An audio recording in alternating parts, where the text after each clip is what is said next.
ಅಖಿಲ ಭಾರತ ವಿಧಾನಮಂಡಲ ಪೀಠಾಸೀನಾಧಿಕಾರಿಗಳ 86ನೇ ಸಮಾವೇಶ ಉತ್ತರ ಪ್ರದೇಶದ ಲಖನೌದಲ್ಲಿಂದು ಆರಂಭಗೊಂಡಿತು. ಲೋಕಸಭಾ ಸ್ಪೀಕರ್ ಓಂ ಬಿರ್ಲಾ, ರಾಜ್ಯಸಭೆ ಉಪಸಭಾಪತಿ ಹರಿವಂಶ್, ಉತ್ತರ ಪ್ರದೇಶ ರಾಜ್ಯಪಾಲರಾದ ಆನಂದಿಬೆನ್ ಪಟೇಲ್ ಹಾಗೂ ಎಲ್ಲಾ ರಾಜ್ಯಗಳ ಶಾಸನ ಸಭೆಗಳ ಪೀಠಾಸೀನಾಧಿಕಾರಿಗಳು 3 ದಿನಗಳ ಈ ಸಮಾವೇಶದಲ್ಲಿ ಭಾಗವಹಿಸಿದ್ದಾರೆ.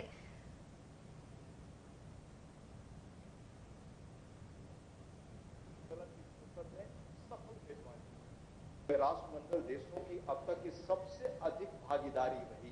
भारतीय पीठासीन अधिकारी सम्मेलन भारत गणराज्य के विधायी निकायों के पीठासीन अधिकारियों का एक ऐसा विलक्षण मंच है जो प्रभावी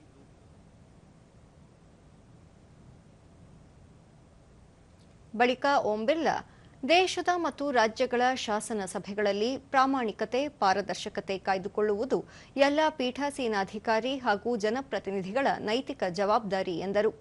ವೈವಿಧ್ಯಮಯ ಹಿನ್ನೆಲೆಯಿಂದ ಆಯ್ಕೆಯಾಗಿ ಬಂದ ಜನಪ್ರತಿನಿಧಿಗಳು ಜನರ ಆಕಾಂಕ್ಷೆಗೆ ತಕ್ಕಂತೆ ಹಾಗೂ ಸದನದ ಘನತೆ ಅನುಸಾರ ಕಾರ್ಯನಿರ್ವಹಿಸಬೇಕು.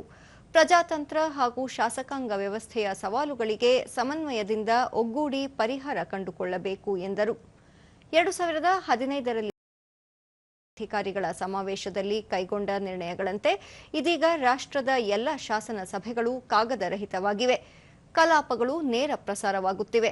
ನಾವೀನ್ಯತೆ ಮತ್ತು ಡಿಜಿಟಲೀಕರಣವನ್ನು ಪರಿಣಾಮಕಾರಿಯಾಗಿ ಅಳವಡಿಸಲಾಗುತ್ತಿದೆ ಎಂದು ತಿಳಿಸಿದರು. ಚರ್ಚಾ ಕರೆಂगे विधानसभा की कार्रवाइयां लोकतांत्रिक संस्थाओं की कार्रवाई जनता की पहुंच तक पहुंचे और लोगों का विश्वास, भरोसा लोकतांत्रिक संस्थाओं की ओर बढ़े।